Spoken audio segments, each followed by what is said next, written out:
સુરતમાં જીવદયાની કામગીરીમાં અગ્રેસર રહેતી પ્રયાસ Surat city snake saver group તથા જીવન વન ફાઉન્ડેશનનું ગાંધીનગર ખાતે ફોરેસ્ટ ફોર્સ દ્વારા સન્માન કરાયું હતું। સ્વાતંત્ર્ય પર્વએ સુરતની જીવદયા સંસ્થાઓનું સન્માન કરાયું હતું। સુરતના ટીમ પ્રયાસ Surat city snake saver group તથા જીવન વન ફાઉન્ડેશન દ્વારા વર્ષોથી સાપ બચાવ, વન્યજીવ સંરક્ષણ અને પ્રાણી બચાવની સેવા ક્ષેત્રે કરવામાં આવેલા અવિરત, નિસ્વાર્થ અને નોંધપાત્ર યોગદાનને માન આપતા સ્વતંત્રતા દિવસના પ્રસંગે ગુજરાતના ગાંધીનગર ખાતે અગ્ર મુખ્ય વન સંરક્ષક અને head of forest force doctor APC એટલે કે આઈએફએસ દ્વારા ખાસ કાર્યક્રમમાં પ્રશસ્તિપત્ર આપી સન્માનિત કરવામાં આવ્યા હતા।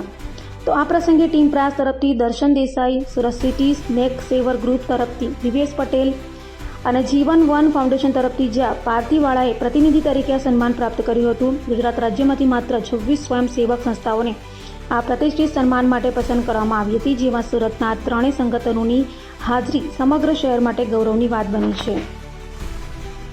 80માં પ્રજાસત્તાક દિવસના દિવસે વન વિભાગ દ્વારા જે લોકો સર્પ બચાવો અને જે વન્યજીવો બચાવવા માટે જે સ્વયંસેવકો છે આખા ગુજરાતમાં એ સર્વેને અહીં ભેગા કરીને એક આવેદનપત્ર આપવામાં આવ્યું છે બધાની જે કામગીરી છે એને બિરદાવવા માટે।